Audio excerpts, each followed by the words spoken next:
Talking Grit, a Detroit Lions podcast. Powered by the Monroe County Reporters. Here are your hosts, Jason Harwood and Jacob Litton. Welcome to another episode of Talking Grit. I am Jason Harwood. With me is Jacob Litton. What's going on, man? What's new this week?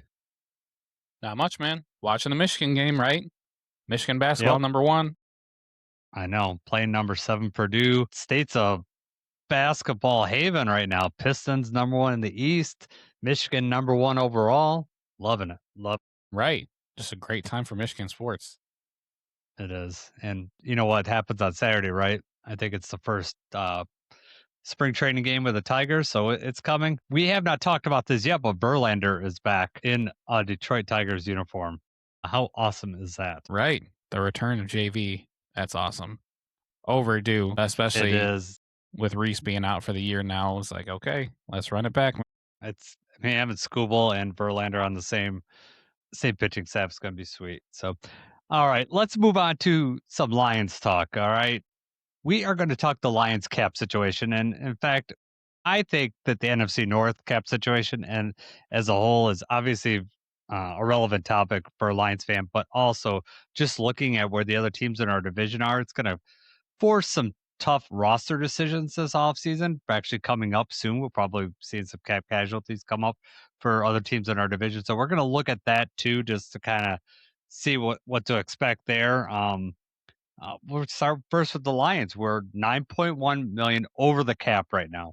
So we're not on the positive side. That means by March, I guess I didn't look what the exact date of free agency is. I think it's March 11th or March 12th. Is it March 11th? Okay. One of those days. So by that time, we have to be under the cap. So we'll talk about ways to get there. I'm not overly worried about that. There's many ways that we can get under the cap. So we're in pretty good shape there. Jacob, why don't we start talking about the Vikings first? Because they are definitely in the worst cap situation. And then after we talk about the people in our division, we'll talk about the Lions and go in depth. We'll go into depth more with the Lions than these other ones, but I think these are all relevant. So why don't you start with the Vikings? Yeah. The Lions 9 million over the cap. The Vikings 40 million over the cap. All of the NFC North is over the cap right now as well. So I know the Lions, I think we're like bottom 9 or something like that, but almost all of us are, towards the bottom of this. So everybody in the NFC North has cap situations that we need to figure out. Starting with the Vikings, 40.6 million over the cap, 5.6 million is in dead money. So, you think not so bad in dead money, but there's not a quick fix for the Vikings, right? The biggest cap hits, I assume, Jason, you made this list, but I assume these are the biggest cap hits on there, right? Well, these are the biggest. They weren't the biggest cap hits, but they're the ones that they're the names that you think. Okay, right. Yeah. So like they have bigger cap hits, but some of them have more dead money than what it would take to cut them. So obviously they're not cut candidates. So the ones that I listed are probably their top 4 ways of players that they could cut to save money. At least in my opinion. There's other ways to save money, and I didn't get into every single one, but these were the major ones. Okay, so starting off with Brian O'Neill, cap hit of 23.2 million. Refresh my memory. So when you say the dead cap right now for him is 3.7, so that is as it stands without cutting him. That's not how much would create. So if they cut him, that's what it would cost. They would have 3.7 million. So they would basically wipe off like 19.5 million off their cap by doing that. So you take the difference between their cap hit and their dead cap, and that's how much money they'd save off the cap. Okay. So they'd save 19.5 million by cutting him. They'd incur dead cap money, but they would take 23.2 million off their, off the cap, but then 3.7 of them would be dead. So it'd be 19.5 cap savings. And I imagine that all of these are, as it stands right now, not counting like the post June 1st cuts and stuff, right? Right. So like for example, the Brian O'Neill one, if they designated him a post June 1st cut, that 3.7 dead million could be split over 2 seasons. So you could, do 1.85 million over the course, which that's a pretty low number, but like I think there's a minimum that it has to be in order to spread them out. Is it? Okay, I guess I don't know I that. don't know but what that minimum would be, but right. I mean, what would be the purpose of spreading out the 3.7 million? Right. I think that number would probably be about the same savings, but Yep. anyway, Brian O'Neill, first one on your list. Decently large cap hit. Javon Hargrave, 21.4 million cap hit. He's got a 10.5 million dead cap number. So that's only freeing up about like 10, 11 million roughly. TJ Hawkinson is going to be an interesting one as well. So Hawkinson cap hit 21.3 million, 12.4 million would be the dead cap. So that's again, around 10, less than 10. Aaron Jones, 14.8 million cap hit, 6.8 million dead cap. When you made this list and when you had these guys on there, if, I imagine you're envisioning, like if you're in charge of the Vikings right now, who's the obvious one? Or do you think, is there an easy answer for who they're going to cut? Because they are running out of time. Obviously, they have restructures. We're going to talk about Justin Jefferson here in a minute, but, Mm-hmm. of those players, I'm not sure any of them are, not necessarily eligible, but I can't envision them wanting to restructure any of these guys. And I don't know Yeah, that I don't that's know not if going they're to going to solve the restructure, problem. but I mean, we started out by saying they're 40.6 million over, so they have a lot of roster movements to do. And when you talk about Brian O'Neill, you're saving almost 20 million. That's it'd be half the cap money right there. If you cut Brian O'Neill, you'd save like half your cap hit right there. You're letting go on an offensive lineman, a good one at that. So that's a risky situation. TJ Hawkinson, now you could let him go, save 9 million in cap. Now, if you split the 12.4 over 2 years, then your cap hits like 6 million this year, 6 million next year. But the 40.6, they have to get under that cap hit before March 3rd. March 13th or whatever date we decided. So if you designate them post June 1st, then that cap savings doesn't happen right away as far as I know, because technically you're not cutting them till June 1st. So that's they'll have to figure that out.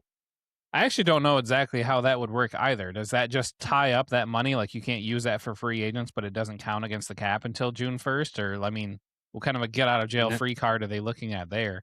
Yeah, so you have to be under the cap by then. So like if you're designating someone to post June 1st cut, I don't think they're actually cut till June 1st. I So don't I then think that's how that works. Right. So that would count against your cap still, right? It would So count that's why against your for cap, yeah. the purpose of what we're talking about with these players like these, it's not an Yeah. option to spread out this dead cap and do the post June 1st thing. Now, That's correct. you could trade them, right? I don't know how much the dead cap goes on. I guess that would depend on the trade The language. dead cap goes on right. You incur that right as the trade hits, but I don't think you could do a trade until after the league year starts. So I don't know if you could, like, if you're going to trade them. I don't think that they still have to get under the 40.6 before the league year hits, or Right. there's a penalty. So I don't think trading's really an option for these guys. No. So the other option that they could do, and I guarantee that they're going to do, is they're going to restructure Justin Jefferson. So his cap hit this year is 38.9 million. He has a base salary of 24.9, which they could basically convert that. They could convert that into a signing bonus, or some sort of bonus, and then they could spread that over the remaining years of the contract. They're still going to pay for him. It's just going to raise his contract in the following years. So, like, for instance, next year his cap hit's already 43.4 million. So if they spread that out, it's going to go up. Like, you're talking 50 million cap hit next year, which obviously isn't going to work. So they're going to have to do another restructure. Another thing that they only have one void year on Justin Jefferson's. I think you're allowed up to 5. So you could spread that cap hit like over 4 additional years, essentially, after the contract hits, and to make that cap hit even smaller. But I guarantee they're going to do something with Justin Jefferson's contract, because 40 million, and then, like I said, they need to space out 40.6. The thing that's super worrisome about the Vikings is that they're still on a rookie contract with JJ McCarthy, with dealing with all these cap casualties. Like, people are talking about Kirk Cousins is going to be cut, right? The Falcons are thinking about getting rid of him. You're going to have to pay Kirk Cousins if you want him to go back. If you wanted to go back to Minnesota, that means you're going to have to cut even more money. So they are not in good shape there in Minnesota. No, I mean, they're going to have to just blow up the roster. That's the only way that's going to make any sense. I mean, they're going to have to try to get stockpile draft picks and just count on young players, and it's not a position you want to be in. You already talked No. about, I don't know, was that before we went live where you said that's why their GM is gone? Yeah, no, I think that was before I went live. Yeah, Right. but they're. I mean, you look at this Stuff their like this GM. is why he no longer has a job right now. Well, I mean, last year, remember they had like 4 or 5 draft picks. So like they spent all that money in free agency, traded stuff away, and now they're paying the penalty for it. And you'd be like, one thing if you had a rookie quarterback on a rookie contract and you were happy with his play, but they're not happy with JJ McCarthy's play, so they're in a rough spot. So let's move over to the Bears. Unfortunately, the winners of the NFC North. The Bears are Yuck. 10.7 million over the cap. They only have a $500,000 in dead cap money. But again, they're on a quarterback. They're on their team with a rookie quarterback contract, and so they're going to have they'll have to make some moves. But eventually, in the future here, they're going to pay Caleb Williams his money, and they're going to have to face a roster crunch. So I'm liking to see what position they're already in, and Ryan Poles has, got that extension. So he's going to have to come up with some magic here. A player that I think they're going to cut or they're going to have to do something is Montez Sweat. $25 million cap hit, 18.1 million dead caps. That's 17 million. I think that they might do something with him. The other choice that they could do something with is Tremaine Edmonds, and they could save a ton of cap space by cutting him. $17.4 million cap hit. They only incur 2.4 dead million in dead cap space, so they could gain like $15 million just by cutting Tremaine Edmonds. He's had some health issues lately, so he's definitely a cut candidate. Who are the other 2 players that I got on my list here? Other 2 that we have on the list, Cole Kmet, 11.6 million cap hit and only 3.2 million in dead cap. He's also a very hot trade candidate that people are talking about right now. So, I mean, there's a possibility that they try to hold on to him to try to get some more draft capital out of him. But then, well known with Lions fans, DeAndre Swift. So he's got an 8.8 million cap hit, 1.3 million in dead cap, which is a really small number. And also, you got to think, they got the other running back, a Manon guy, who actually played pretty well last year, and maybe have just made DeAndre Swift more expendable. Mm-hmm. The Bears overall are not in like any sort of a nightmare situation. They also have they've got to out with DJ Moore. Like if they wanted to move on from DJ Moore, this wouldn't be before getting under the cap, but they could trade DJ Moore and clear most of his salary out, because that's another person around NFL circles that is like a possible trade candidate is DJ Moore. But yeah, I think the his obvious cap situation is weird. Have you looked at his though? Have you looked at? I know that he had like, if they were to try to like outright cut him, he would cost them a fortune, right? Yes. Yeah. So like his cap hit this year is 28.5 mil. If they cut him, his dead cap is 35.4 mil. So I mean, it would cost them more to cut him. Trading him would be an option, but you still take a 35 million dead cap number. If you trade him after, I was just going to say, if you trade him after June 1st, that's when you get that savings right away. Yes. That's why I said 100%. It wouldn't be anything that you'd be clearing up like before the league starts. This would be over the summer, like before training camp. Yeah. Yeah, I think that you're going to see something with him. I don't think you'll see anything this year, maybe post June 1st, but definitely next year I could see DJ Moore being cut. It'd be an $8 million dead cap money, but you'd be taking 28.5 off the books. And with all the draft capital they've spent on young wide receivers, they might be looking to do that. Now, that's if Odunze can stay healthy and be on the field, but yeah, DJ Moore is good wide receiver, but you're spending a lot for him, that's for sure. So I didn't really look and see if there's any restructuring, because I don't think that there's a lot that they could do to restructure. I think it's mostly going to be cap hits with them, and like you said, they're not in terrible shape, but they are going to have to. They're going to have to do some moves to do this. Now they could also extend Montez Sweat instead of cutting him and spread out some cap money, and there's ways to do that. So I would expect them to do that. However, they're spending a lot like on their offensive line. Like Jonah Jackson's costing them 19.5 million. Joe Tooney's costing them 21.5.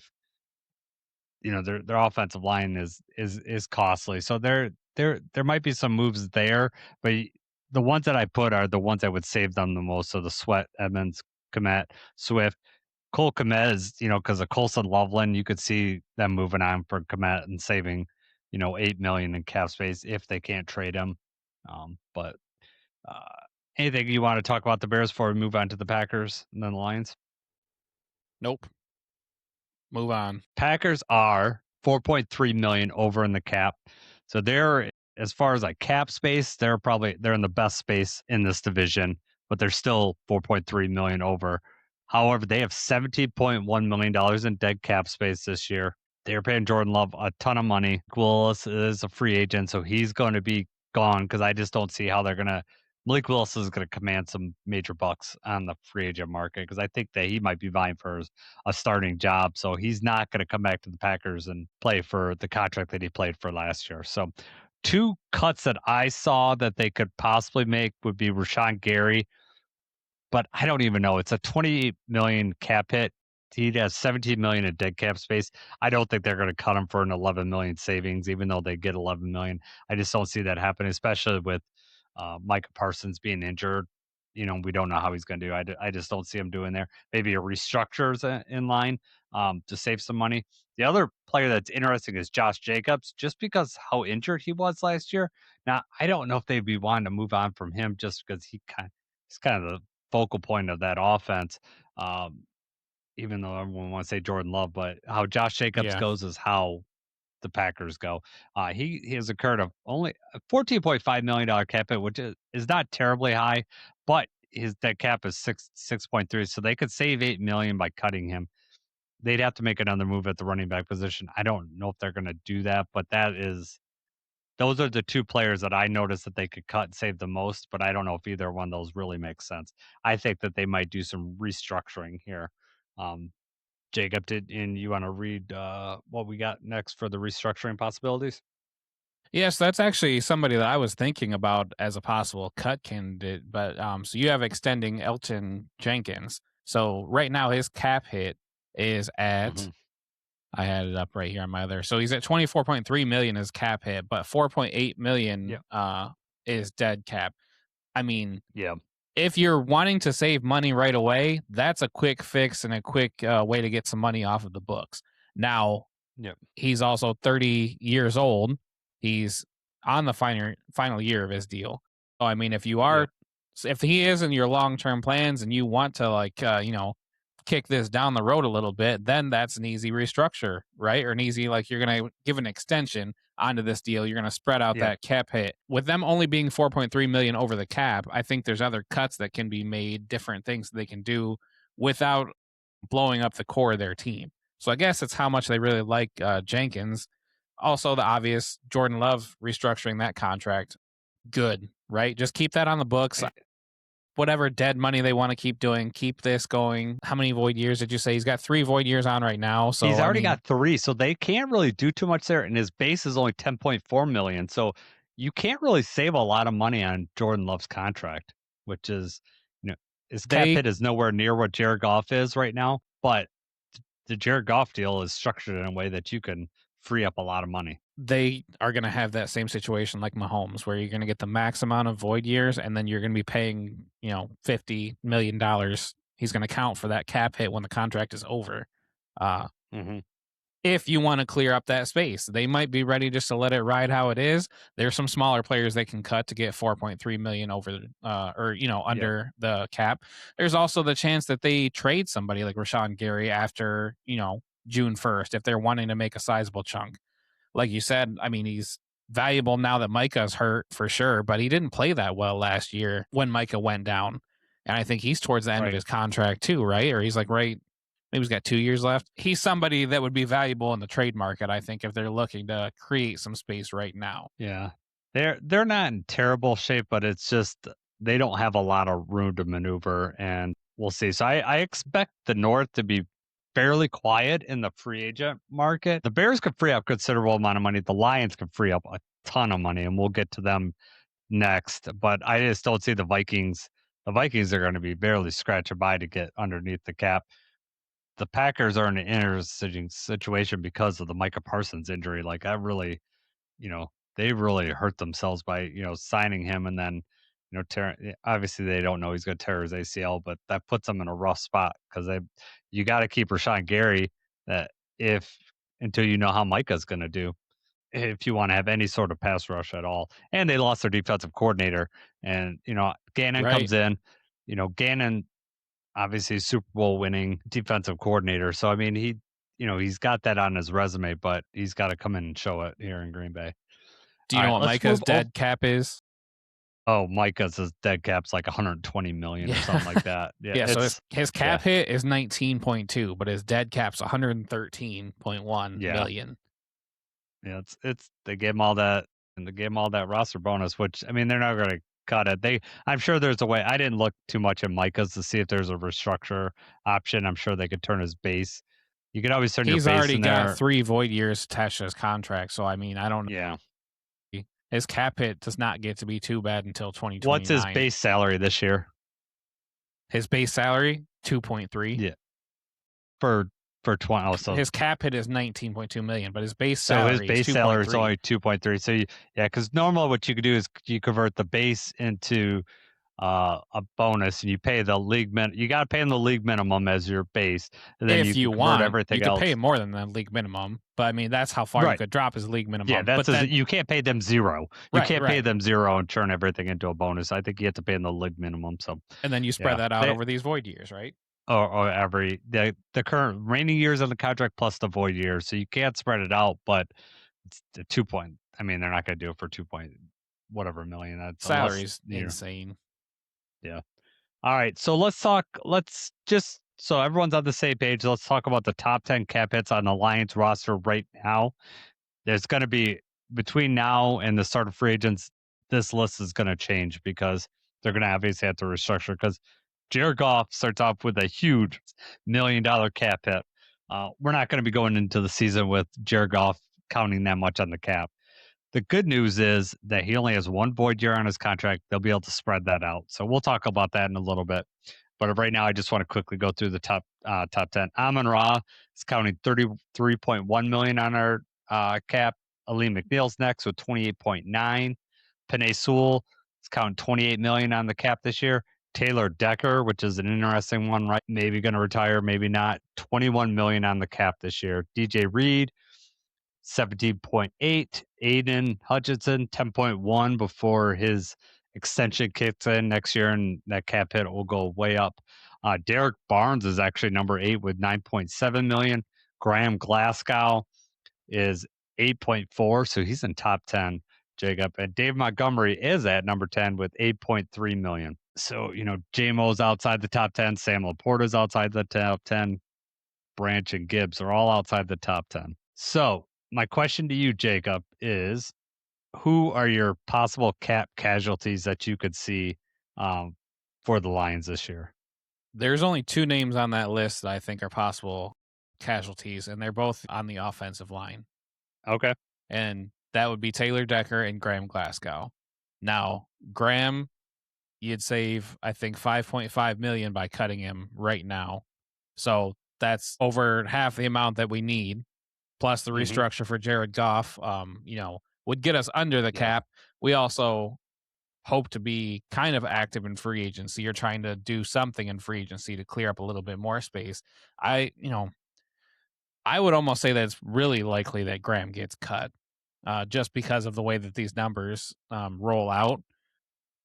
At the same time, when you look at Taylor Decker, he was hurt all year, right? It affected his performance, but he is 33.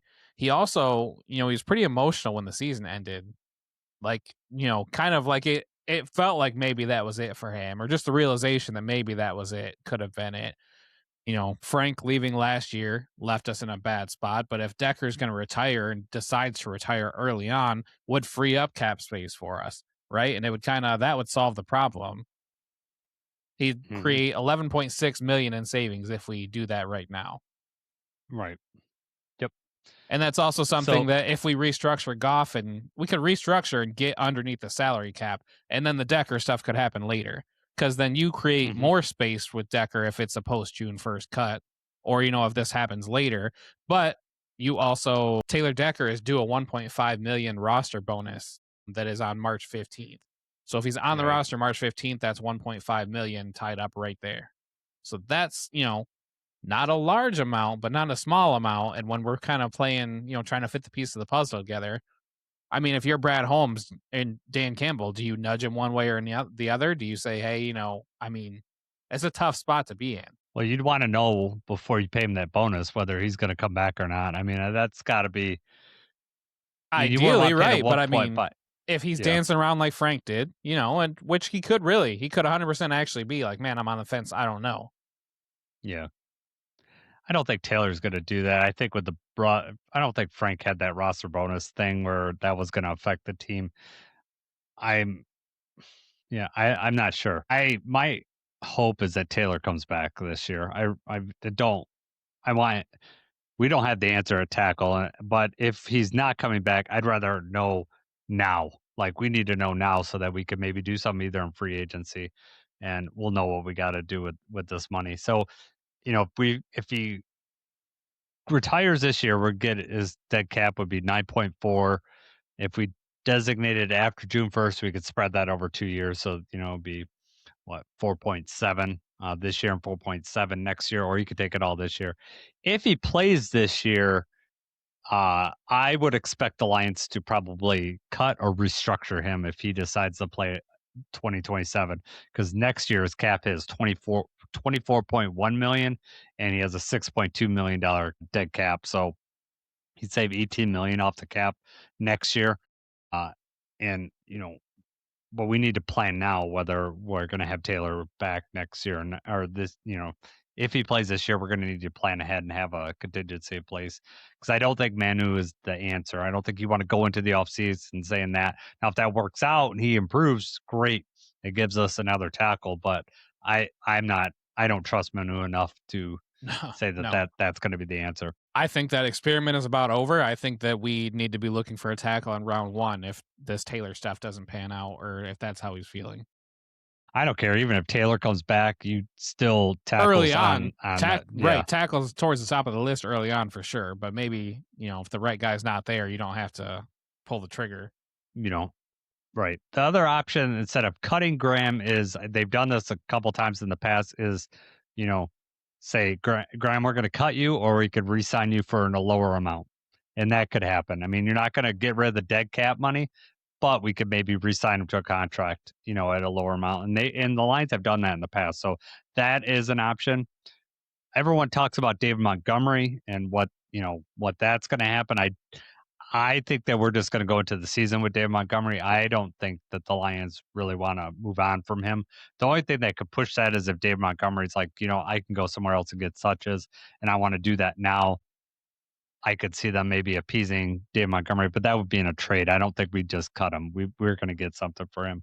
But his cap hit, like I said, is 8.3 million dead cap space. So you're saving like 3.5 million. He has an 8.3 million cap hit for next year too, and then his cap hit in 2028 is 10.2 million. So it goes up, but I just don't see them moving on from David Montgomery this year. And with bringing Petzing in and everything, I want him on our team. So I don't think that that's the answer to our solution.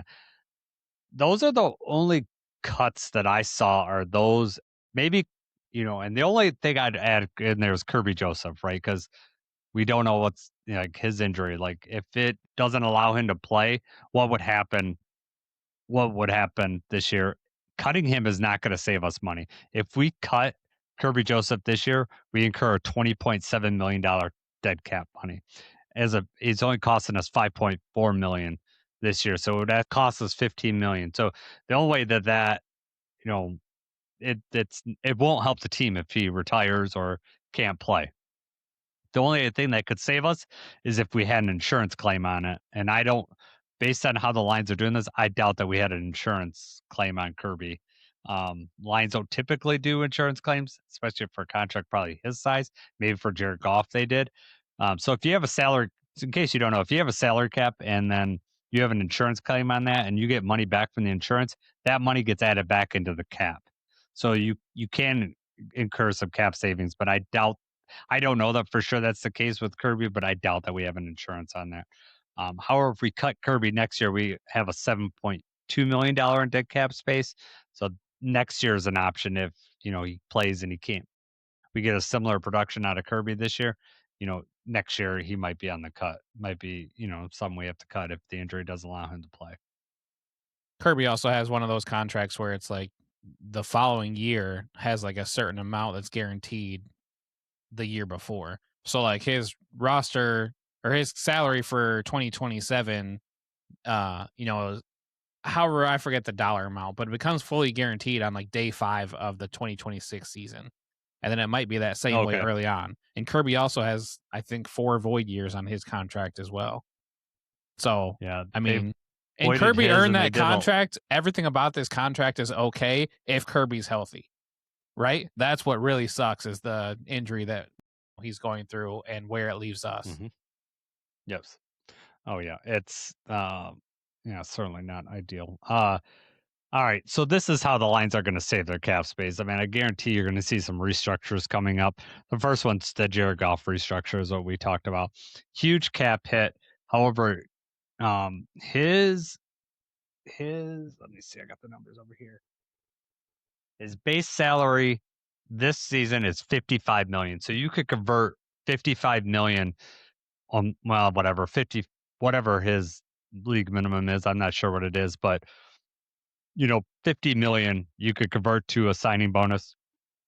That'd be spread over this year, next year, and then 2028, and then he has one void year 2029 on his contract. Now you could add void years too and spread that out even further. So I mean, essentially, if we spread it out over 4 years, 50 million, so that's like what, 12.5 million. We could save up 12.5 million just by easily converting that over there, and that gets us under the cap just by restructuring Goff. Now, if we add void years, we could save even more than 12.5 million. So but then that increases the bad part about that is it increases Goff's cap hit the following years. But the way it's structured, I think that's something that you could just, you'd restructure the following year and add some void years off. But I guarantee that's going to be restructured. Amon-Ra is another one that could be restructured. He only has one void year on his contract. His base salary this year is $27.5 million. Again, you could convert that into a bonus, spread that over the life of the deal. You could save a considerable amount of money there too. I got 2 more players on here, Jacob, with restructures. Who else could we restructure? I don't see them where you have on here. You know what? I'm sorry. They're just on my side, so I'll go ahead and do that. Aleem McNeil is another player that we could restructure. He has 23.8 million in caps sellers. He could spread that out. He only has one void year on his deal. So Amon-Ra has one void year, Jared Goff has one void year, and Aleem only has one. So there is plenty of room to restructure there too. And the other player that you could restructure is Penei Sewell. His base salary this year is 23.9. He has no void years on his deal. So you could convert that and spread that out over some time too. So, I ideally you don't want to be just kicking all these contracts, kicking it down the road. However, the way the cap's going up, you have a little bit of space. And the way you've structured these contracts, you don't have that many void years. So you have some room to go. So I would expect any one of those contracts being restructured, the Jared Goff being the number one, but I would not be surprised if you saw Amon-Ra, Aleem, or Penei being restructured. 100% the Jared Goff one just makes sense. I mean, the cap hit right now is 69.6 million. As it stands, next year would be 54.6. The following is 61.6. So this is the big year for his cap hit. So I mean, if you're making the next 2 years larger, you're adding void years, but you're decreasing the cap hit this year. That's kind of a no-brainer to get underneath the salary and work around. Penei Sewell also, doesn't have any void years. Somebody that we know is going to be here long-term. He's still young. He still has another big contract coming up at some point. Amon-Ra, I would agree with that also. Not going to be the last contract that he gets. His cap hits are a little bit larger, and he has one void year. The interesting thing for me, though, is Aleem. I don't think I would want to restructure or add any more onto Aleem. Okay. I think that we need to see more this year. I agree that he earned the contract that he got, right? And Aleem can be a great player, but we did not see a whole lot out of him last year. And as it is right now, we do have a potential out with him next year. His dead cap Mhm. space is pretty big right now, but I mean, that drops off next year. So there's a chance that we could cut him next year and kind of get out of this contract. And that's not going to be an option if we use that to restructure. So as far as Correct. like him being in the future plans, 5 years down the road, I think Aleem's kind of the one, outside of the box, or however you want to say it, that, out of Goff, Amon-Ra, Panay, those are all pillars of the team. You would like for Aleem to be that guy, and we'll see if he is this year, but I don't think right now restructuring Aleem would be an answer, in my opinion. I agree. I like your reasoning there because I think you're spot on, Jacob. Like the other guys are pillars of your team, and you know they're going to be here for the long haul. We're not moving on from Golf. We're not moving on from Amon Ra. We're not moving on from Panay. So, restructuring their deal just to free up cap space. Even if you're tied to them longer, that's not the end all be all. Aleem coming up a big injury, didn't show as much last year. Now coming 2 years off that injury, I expect him to have a good year, especially if we got him playing in position in the Right. interior of the line, playing next to Tyleek. Tyleek going into a second year. Maybe we got Tyleek in a situation where playing the DJ Reader role, just taking up two blockers, whatever. We'll see. Maybe we'll see Aleem get a little more pressure and then show that he's worth that contract. But yeah, I think maybe this year's a little too early to do in the restructure. Now, if he need to free up a little bit of money to sign an offensive lineman, I could see like, turning some of the base salary and spreading it over some time. And then, if that's going to make your team better as a whole. But I'm going to look at those other three players, Goff, Amon-Ra, Panay, before I go to the Aleem contract. Right. And obviously, we hope Uh, that Aleem is that guy. We hope that he goes back to mhm. form and has a great season because we know that he's got it in him. Absolutely. Yep. We'll probably in a future episode we'll talk about each of the you know where our holes are going to be because we're going to need to we have I talked about we're not whatever 9 million over in or cap space, but we have some holes on this team. We're going to be short in linebackers, short in the secondaries, and we got to sign those players. So we're not only are we worried about some free agent, maybe offensive linemen to get in here, we're going to have to re-sign some of our guys like Rock and Amik and those type players are going to take some money too. So that's it's not just a matter of getting underneath the cap. Now that's the first step is to get it underneath the cap, but the second step is to free up money to sign your own players and sign any new players that you need to add to this team. So Jacob and I just kind of wanted to go through, we just thought it was, going into free agency, I think that this is information that everyone needs to know. And then also when you see these contracts are restructuring, so now you know why you're going to hear the news that you're going to hear in the next couple weeks because it's coming up soon. It's less than a month away. Free agency is less than a month away. Right. All right. Jacob and I wanted to talk about this because I want to know his feelings on it. So Bradley Chubb and Tyreek are some big names that have been cut already. You're going to hear more in the coming weeks. So, we'll tie those to Lions. But the thing that I've seen is Tyreek on Twitter in Lions jerseys, like photoshopped into Lions jerseys. What is the fascination with that? Are you interested in all in that, adding him to our team? Here's the thing. Would Tyreek make the team better? Yes, he would. Would Tyreek cost a lot of money? Yes, he would. Would Tyreek fit along with the grit and the way that we play football? No, he wouldn't. I don't think that at all. So yes, it's cool to see the photoshops and to see, to think what might be if we had prime Tyreek Hill. You know, he was due a roster bonus, so I think that played a part in why he was just outright cut. And, maybe the team doctors are looking at him and they're like, hey, the odds of him ever being that fast and being that explosive are not very high. And he's talked about retiring the last couple years. Like, he doesn't seem like his heart's fully in it either. So, let's not throw the bag at somebody coming off an injury like that. Somebody will. Somebody will, but let's not be the team to do that. I also think another aspect of that is that Tyreek had said somewhere, there was an interview or something out there where he said like that he would like to play with Jared Goff or he would like to play in Detroit or something like that. So, there were some seeds planted by something that he said, whoever knows how long ago. And you know how Lions fans are. Like every big free agent name, all of a sudden, here they are. Do you want them in Detroit? How do we get them in Detroit? What do we do? Him and, the edge, Bradley Chubb, that was released by the Dolphins. They're both, the talk of the town right now. Mm-hmm.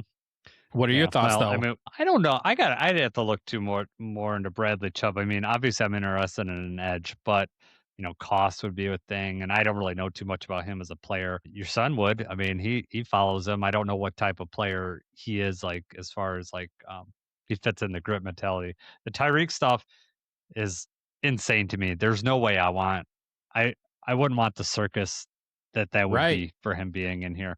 Now, if you're talking about the player itself, like the talent, what he could bring to a team. Yeah, I mean that's super exciting to think about. And I had talked about, I think in the last podcast, of when we were talking about Khalif, right? Would it be nice to bring in a player of his talent and put him on the kickoff return or the punt return? Yeah, that would be cool. He'd be an awesome player to replace Khalif, but he's not going to come for that money. And he's coming off that injury. You don't know the type of player you're going to get, and for what you're going to pay him, you're probably not going to want him on special teams. So he doesn't fit in that sense. No, I mean, I don't know how you guard Tyreek and JMO. I mean, that just seems like a scary, scary combination. But am I going to take away targets from Amon-Ra St. Brown for Tyreek? No, I don't want to do that. Uh, and Tyreek's just not going to come with the budget that's going to fit to our team. And like you said, the grit and all that. There's just a circus with everything about him. I just don't see any fit, and I don't really understand why people really want him on this team, other than he's a big name. And you had him on fantasy one year, and he did a ton, and you know what he can do. But he hasn't been that player in a couple of years, and he's coming off a huge injury. Well, he got hurt last year. He struggled a little bit the year before, but I mean, for like 3 or 4 years before that, he was like number 1 Pro Football Focus ranked receiver, top of all the stats, NFL top 100, number 1 overall player. That's what everybody's wanting. That's what, they just want to throw that guy in a Lions jersey and forget about the last couple years and how much money it's going to cost. But if you're being real about it, there's no situation where Tyreek Hill ends up here. No, it is. Yeah, I not someone that's going to bet the house on anything, but I'd almost bet the house that he is not in a Honolulu Blue jersey coming in this fall. But if you want him on this team, I guess I'd have to hear your argument, but I just couldn't. I just can't picture it at all. Um, I'm sure there's going to be, as other cuts happen, we'll talk about adding a bit. I'm looking more at offensive line cuts, for salary reasons, like you're going to have a Buffalo. I'm waiting to see if they cut their center, because that might be a good addition to our team. So we'll be on the forefront of all that talk. But anything else? I'm gonna look into Bradley Chubb. Are you interested in Chubb, or I mean, not at all? No, really, honestly, like I don't think he's kind of falling off. He seems to be like I don't know what the word is, lackluster, or just maybe like the effort kind of fell off or something like that. He just didn't have a very good year. And the contract thing with him too. Like I just can't get over like, if you're going to put forth that kind of effort and you're also going to, count 25 or 30 million against the cap, that was probably an easy decision for the Dolphins to be like, we got to move on. I think they saved like 8 or 9 million by getting rid of him, but I mean, they just, they're rebuilding too, right? I mean, they, who knows what they're gonna be doing with Tua? How old is Chubb? I think he's like 30 or 31. Okay, because I was like, if he's a little younger, he might be worth, on a prove it deal or whatever. You get him across from Aiden, he could be looking like I can get double digit sacks, and then I come into. And that would be okay. I mean, if he's willing to try to do something like that, but I mean, you'd have to come at a pretty big discount. And I have a feeling that, especially, he's an edge, he's on the market. Somebody's going to overpay this guy. Yep. Yeah, and they always do with that. But you're hoping at some point you're going to get one of these guys that that you could get on a prove it deal, and then they look at the lines as a chance to to go further. Super Bowl credible team. We'll see how that goes. I know we were fourth place last year, so it's kind of like, oh, are we really in the Super Bowl window? I do believe that we are. So, but we'll talk about that a little later on. The last thing that we're going to talk about is, and this will be a short segment, I'm sure. And I really wanted to talk about this because of how the NBA All-Star this week game this weekend. People really liked it. It was an interesting concept. They did kind of like a tournament type thing. They split it into 3 different teams. And so it got me thinking, comparing to the NFL, the Pro Bowl is the Pro Bowl bad. I mean, there's no other way around it. I don't like how they put the team together. I don't like any of the games that they do. Even when they were, a few years ago when they were playing against each other, that was boring because there was absolutely no defense. It wasn't football at all. I know they've done the flag football thing, but I've watched that and I don't really find that too much fun. So my first question to you, Jacob, is a simple one. Should the Pro Bowl even be a thing anymore? Should we even, and we have the All Pro, should we even have the Pro Bowl anymore? I don't see the purpose of having the Pro Bowl anymore. It's fallen completely all the way off. And, it's no longer, the players don't want to be there. It's not anything that they really are fighting for anymore. They're not, necessarily happy to be there. They don't get a very big bonus, for even going. I don't know what the dollar amount is right now, but I think it's 50,000 or something like that. It's not, to them, it's not a lot of money. And I don't know, like you just brought up, NBA All-Star Weekend is the best one for me. And there's no way to do anything like that with the Pro Bowl. I mean, there's just not. I mean, they can make these different events. Like the dodgeball thing is kind of cool. I still saw they can do the quarterback, the accuracy contest and the deepest they pass. Didn't even do that this year. They didn't do any of the skills competitions this year. But the thing is, even when they do those, it's not highly televised. I find those things on Twitter as they're happening. I didn't even realize it was happening right now. It's almost just so much of an afterthought. If they were to do a fastest man contest, they could do a 3-on-3 basketball, just like other competitive things would be a way for the players to at least care a little bit more. But at the same time, they want the viewers. They want the fans to be involved. They want the viewers ratings. I don't think that not everyone's going to be turning on a 3-on-3 basketball tournament, the same as not everyone's going to be turning on dodgeball. It's kind of fun to watch, but it's not oh, I can't believe I missed the dodgeball game. You don't really care. In the NBA All-Star Weekend, I watch that every year with my boys. We watch the 3-point. It's funny, though. It's funny, but it's not. So it's funny because in the years past, the dunk contest is always the last, and it's always at midnight. So Milo's usually asleep for the dunk contest. And I worked this year, and I didn't realize until I was at work and got the notification that they had even bumped up the time. So NBA All-Star Weekend always starts at 8 o'clock. Well, it started at 5 o'clock this year, and I'm at work, so I missed the 3-point. I missed most of the dunk and everything. It was over by 9 p.m., which sucked this year. But anyway, that's just something that people look forward to. The players look forward to it. Even players that aren't in the All-Star game go to watch. And they're downtown. It's a good environment. Everything about it is awesome for the NBA. It's the complete opposite for the NFL.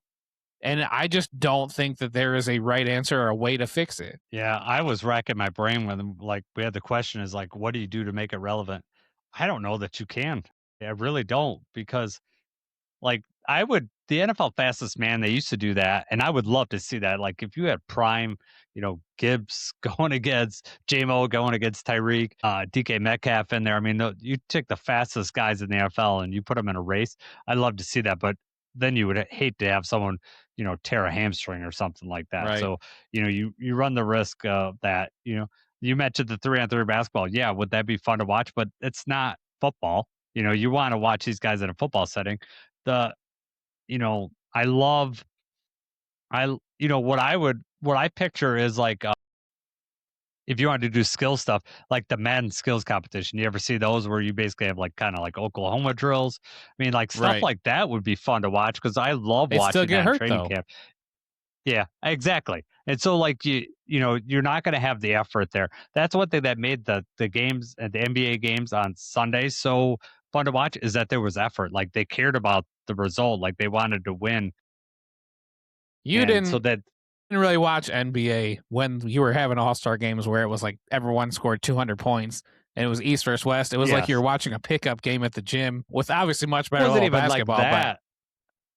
Yeah, it was like high flying dunks. I just saw like no defense at all, which like you could say in a regular NBA game, there's not a ton of defense outside of like certain teams, like Pistons being one of them. They definitely play defense.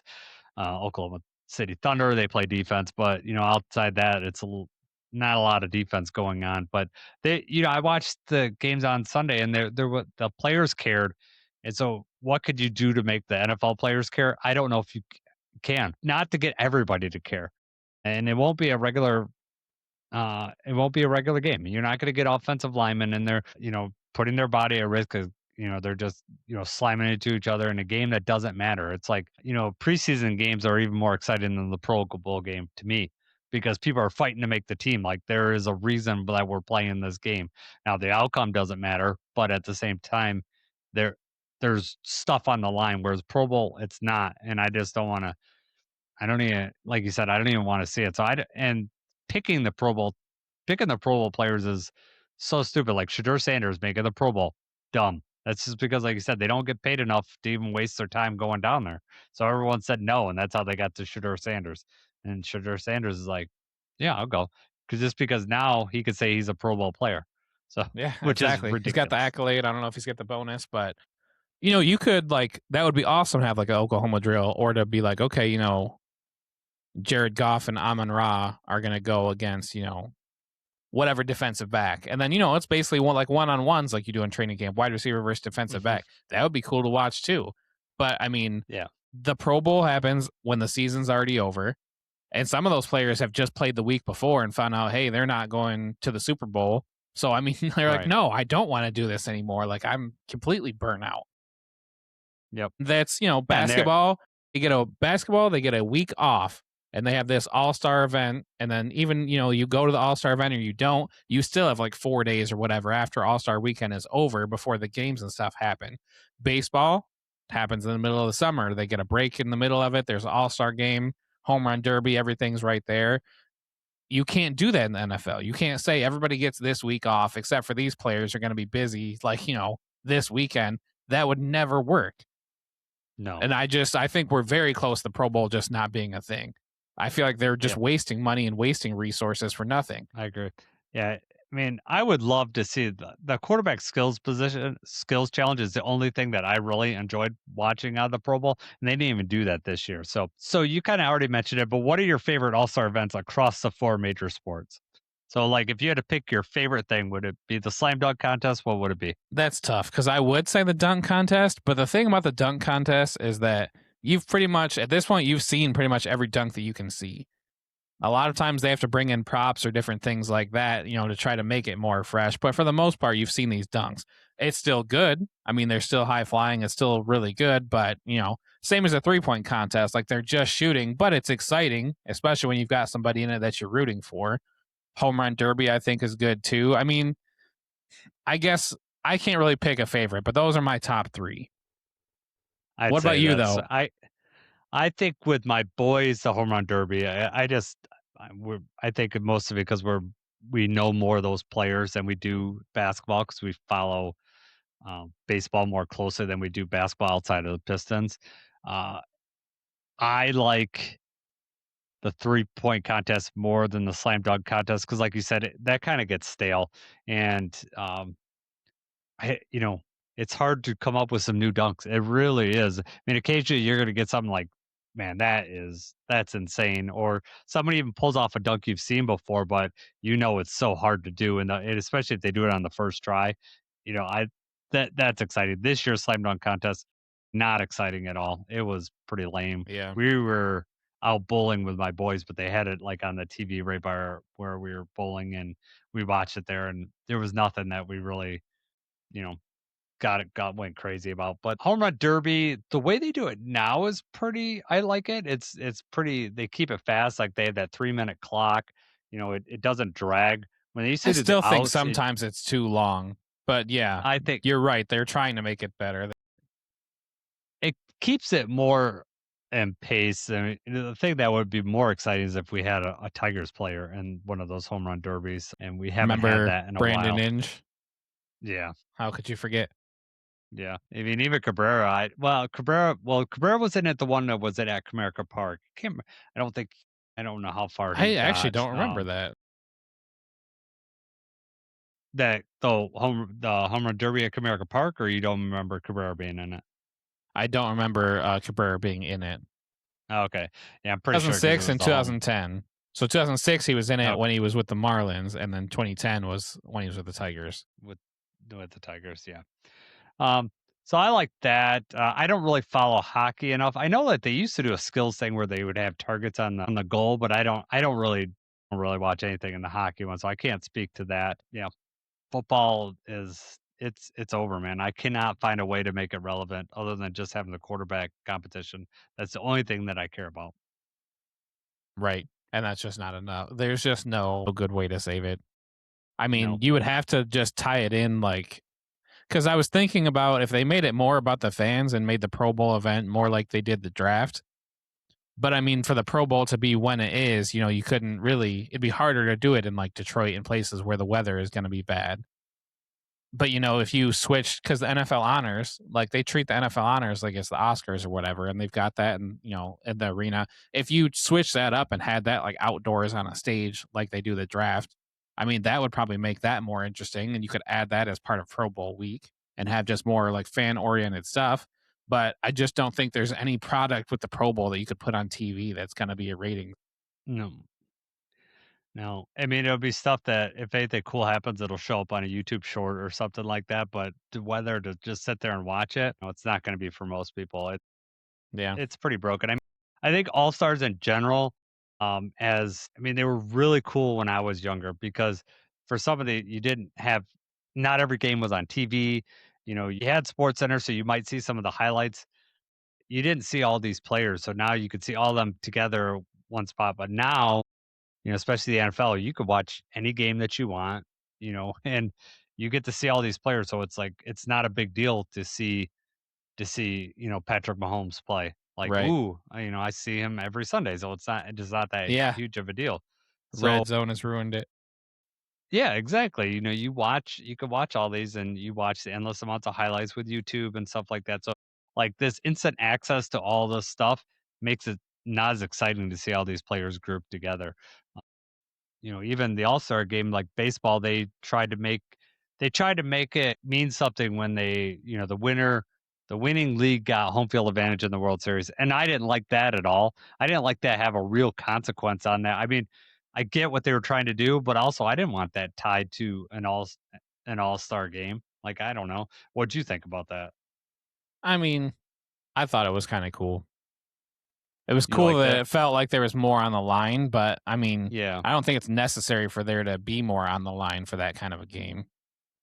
And I You think know, baseball I as it is, like, I mean, baseball is baseball. Like they're trying to hit the ball, they're trying to get them out. They're not, the pitchers are not out there throwing 60 mile per hour, just letting them crank home runs. That's not what they're doing. They're playing the game. 100%. And that's what I think about baseball is kind of nice about that because like there's a point of pride there, right? That pitcher's against the batter, and they don't want that pitcher doesn't want to be lit up just like the hitter doesn't want to be struck out by a pitcher.